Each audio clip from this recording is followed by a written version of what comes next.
Buenos días, bienvenidos al Almuerzo con Líderes. Hoy hemos invitado al doctor Juan Martín Caicedo, presidente de la Cámara Colombiana de Infraestructura, para hablar del liderazgo de la infraestructura en el país. Acaba de culminar el Congreso de Infraestructura en Cartagena, que fue exitosísimo, no solamente por el volumen de los asistentes. Me decía el doctor Caicedo que más de 3.000, algunos de ellos pagando cifras importantes para inscribirse, sino que mostró la importancia que tiene la infraestructura en la vida del país en este momento. No solamente fueron los ministros de Transporte y Vivienda, sino todo el gabinete, más el presidente, el vicepresidente, y una participación muy amplia. Y queremos, doctor Caicedo, que nos ayude a entender el tamaño del liderazgo de la infraestructura. Hay muchas cifras, oímos al vicepresidente Vargas anunciando permanentemente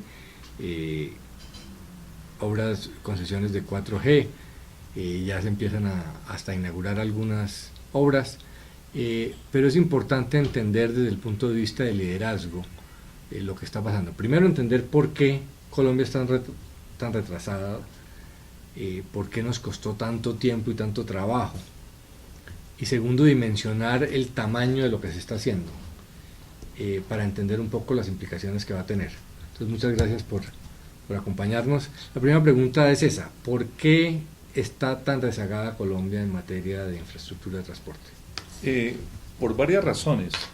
Primero, muchas veces hicimos ajuste fiscal sacrificando la inversión en infraestructura, por décadas. Segundo, nos faltó visión. A la autoridad monetaria le parecía que construir un túnel ambicioso de muchos kilómetros, le resultaba inflacionario al país porque era muy costoso. 3. La Constitución del 91 nos crea un problema. La Constitución del 91 protege y predefine el gasto social y no incluye dentro del gasto social a la infraestructura. Entonces, lo que quedó ahí al margen fue lo que pudimos utilizar para invertirlo en infraestructura. Y cuarto, pues comparados con la región, o comparada Colombia con la región, entonces terminamos haciendo un PIB de infraestructura que hasta hace 5 años a duras penas llegaba al 1%. Hoy ya estamos hablando de un PIB de infraestructura del 2.5%. que eso es una inversión anual aproximada de 10 billones de pesos. Pero dijéramos, esas fueron las razones que nos forzaron a acumular un rezago que obviamente resultaba muy difícil de entender de cara a un país que ya ha suscrito casi que 13, 14, 15 tratados de libre comercio y tiene que insertarse en un mundo globalizado a través de buena infraestructura. Sí, y lo otro es que no era una bandera políticamente rentable. Se usaba, era a manera política para hacer carreteras pequeñas, que es la que le interesan a los alcaldes y generan réditos políticos, pero las intermunicipales, las grandes, cierto, no eran muy interesantes políticamente. ¿Qué hubo que hacer para poder empujar esa palanca? Había unos problemas institucionales, había unos problemas financieros, había unos problemas legales, que se superaron antes de empezar a mover la locomotora de infraestructura, ¿no? 3 pasos fundamentales se dieron. A ver, desde hace 5 años para acá venimos haciendo lo que había hecho en su momento el sector eléctrico, lo que habían hecho otros sectores, que fue ponerle piso institucional al sector. El sector no tenía buenas herramientas de planificación, había entidades donde primaba más el criterio político que el técnico. El viejo INCO, el Instituto de Concesiones, que duró 7 años en las 2 administraciones Uribe, en esos 7 años tuvo 12 directores distintos por razones políticas.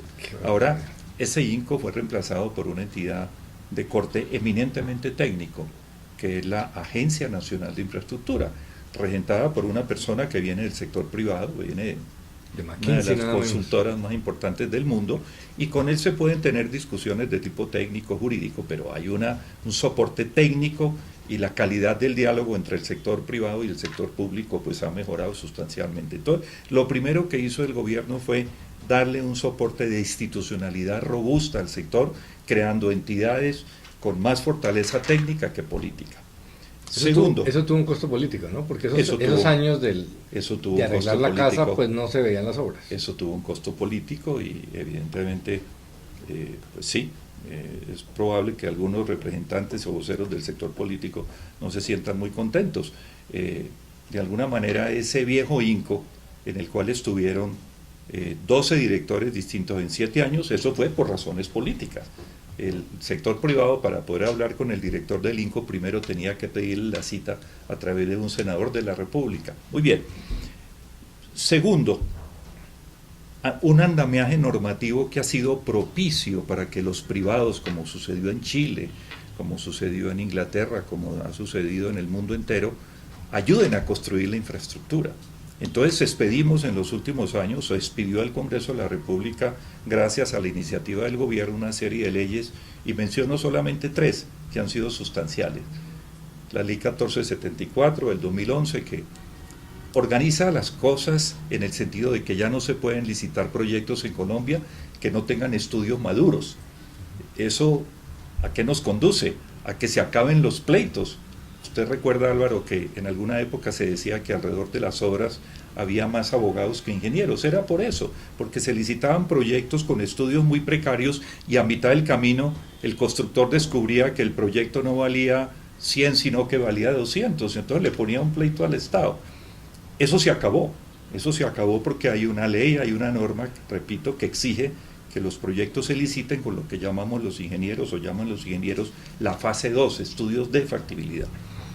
La ley de APPs, que ha sido un referente en América Latina, que establece un punto de quiebre también en relación a lo que eran las viejas concesiones. Usted recuerda que se quejaban mucho los usuarios de que los concesionarios no entregaban las obras. ¿A qué se debía eso? En algunos casos, a que el concesionario se recostaba en la caja del peaje y no entregaba la obra. Eso ya no se puede. La ley de APP establece un punto de quiebre. El Estado no le entrega los medios de pago al concesionario, llámense peajes, vigencias futuras del presupuesto, sino en la medida en que el concesionario vaya entregando obra. No hay anticipos. No hay anticipos en las concesiones. Y luego, esa ley de APPs también plantea una serie de incentivos, puntajes en las licitaciones a los privados que decidan hacer propuestas para hacer infraestructura. Y finalmente otra ley que la menciono rápidamente, la ley de infraestructura, que trata de que aquellos problemas que tradicionalmente, históricamente en Colombia impedían que las obras se ejecutaran a tiempo, la adquisición de un predio, el licenciamiento ambiental, la interferencia de una red de servicios, que había que remover un tubo de un gasoducto. Eso empieza a resolverse en una ley de infraestructura que agiliza, en términos muy importantes, todos esos procedimientos. Y finalmente, entonces, institucionalidad, marco normativo propicio, y finalmente entendimos que esto era con plata. Es que, como yo le estoy contando, algunos ministros de Hacienda llegaron a ser esquivos en las decisiones que tenían que ver con infraestructura, con el argumento de que eso le resultaba muy caro al país.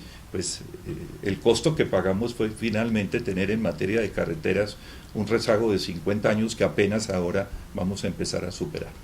Ese es un ejemplo clásico de lo que James Robinson dice sobre la importancia de las instituciones. Así es. Que son, al revés de lo que se plantean otros, no es la economía la que genera instituciones, sino la institución la que modifica la economía. Cuando hay voluntad política se modifican las instituciones y tal. Si se aplica eso, por ejemplo, a la corrupción, pues pasarían los mismos resultados. De acuerdo. Bueno, esa es la dimensión, el reto institucional. El otro es el reto económico. Hablemos de cifras. ¿Cuánto vale el retraso de la infraestructura básica del transporte en Colombia? Pues miremoslo a la luz de las inversiones que está haciendo el país, que van a ser esenciales, que van a ser fundamentales para superar el rezago. Colombia está haciendo en este momento una inversión en infraestructura aproximada a los 70 billones de pesos. Haga usted de cuentas que eso equivale al rezago que teníamos. Estamos haciendo un PIB de 70 infraestructura. billones en cuántos años. 70 billones de pesos que se están invirtiendo en estos 4, 5 años. Algunos de esos billones de pesos apalancados con vigencias futuras. Esto a veces la gente lo critica porque compromete presupuestos futuros, pero eso tiene una explicación. Las carreteras que vamos a construir no las vamos a disfrutar solamente los colombianos de hoy, sino también las futuras generaciones. O sea, tiene una lógica el mecanismo de la vigencia futura. ¿En qué están representados esos 70 billones de pesos? En las vías de cuarta generación, que tienen este punto de quiebre que yo le expliqué, donde ya no hay, dijéramos, donde no se le paga al concesionario sino en la medida en que él vaya entregando obra. Si no hay obra, no hay pagos. Modernización y ensanche de los aeropuertos a través del modelo concesionado, de la recuperación de la arteria fluvial más importante de este país, la navegabilidad por el río Magdalena, recuperar los ferrocarriles que los teníamos abandonados y construir la red primaria del país. En eso, la red básica de carreteras que va a estar completa hacia el año 2021-2022. En eso están representados esos 70 billones de pesos. De esos 70, ¿cuántos recursos pone directamente el Estado? Vamos a utilizar la modalidad de la APP privada. La ley de APPs establece dos modalidades, la APP pública, la APP privada. La APP pública, por ejemplo, son las concesiones de cuarta generación. Es una concesión que saca licitación el Estado, el concesionario se financia y después y pone un equity y después eso se recupera con los peajes, en fin, y el medio de pago pues son las vigencias futuras. Pero mire usted las cifras tan significativas. Por ejemplo, entre concesiones de cuarta generación e iniciativas privadas ya aprobadas estamos sumando 35 billones de pesos.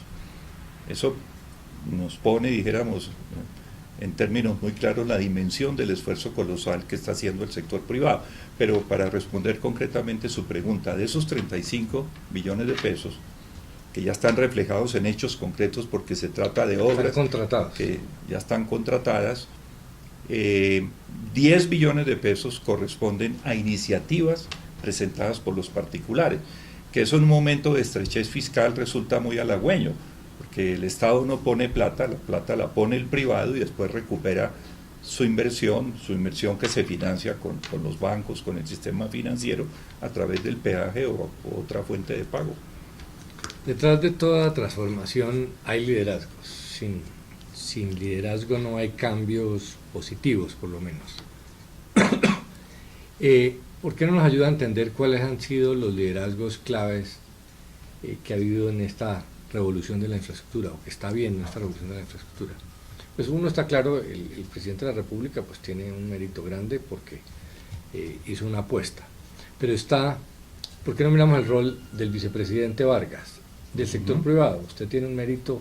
La Cámara Colombiana de Infraestructura es un gremio unido, propositivo, que ha tenido un papel importante porque el rol de los privados ha cambiado mucho, entonces los privados han tenido que adaptarse a modelos nuevos. Esa tecnocracia del ministerio, ¿cuál diría usted que son los liderazgos claves que han... Aquí hay unos hitos.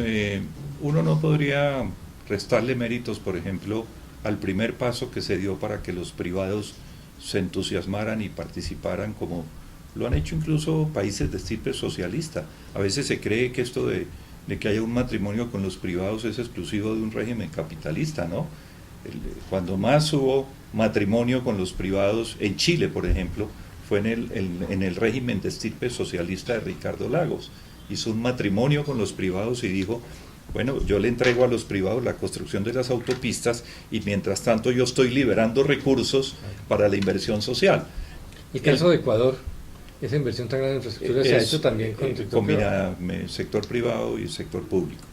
Pero mire, el primer hito importante fue cuando el presidente Gaviria creyó en eso y arrancó con la liquidación de la famosa Colpuertos, que era una entidad ineficiente, y le entregó a los privados el manejo de los puertos, y el resultado ha sido tan exitoso que esos puertos han terminado rebajando las tarifas en un 70% después del viejo modelo de Colpuertos, gracias al hecho de que están manejados por los privados.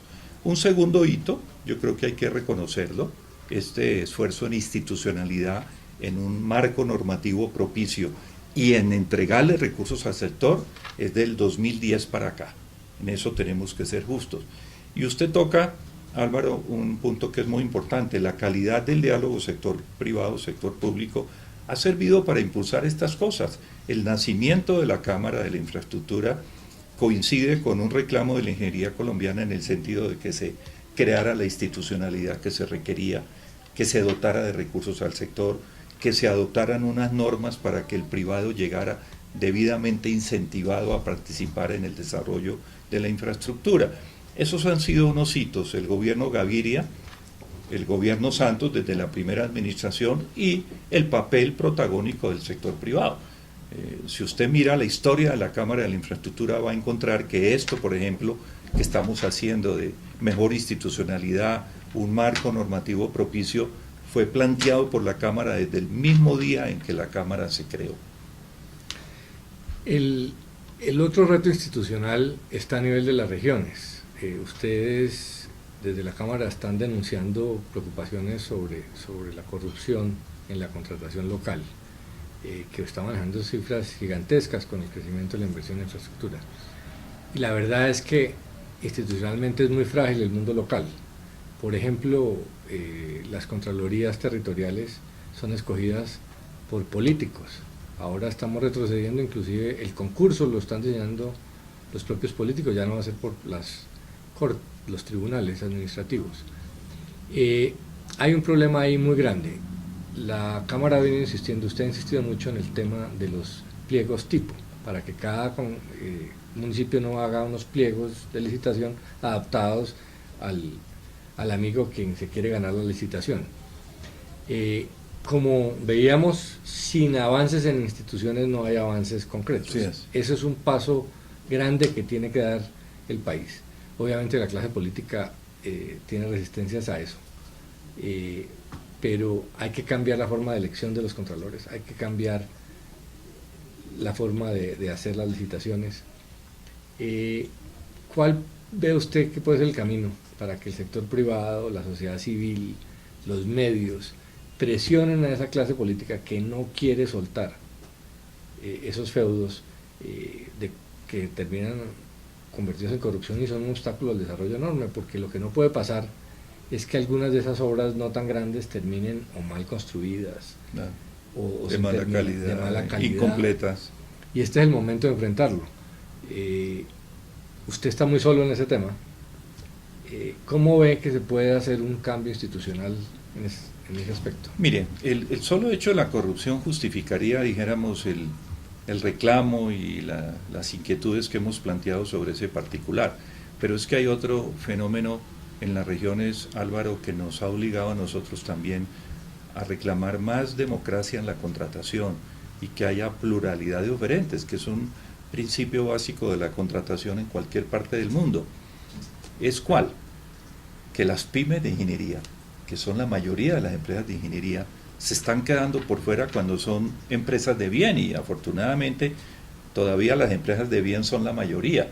La corrupción les cierra las puertas, se construyen pliegos donde los requisitos habilitantes conducen a que el contrato quede en manos de un único oferente, que es finalmente el adjudicatario del contrato, pliegos hechos a la medida.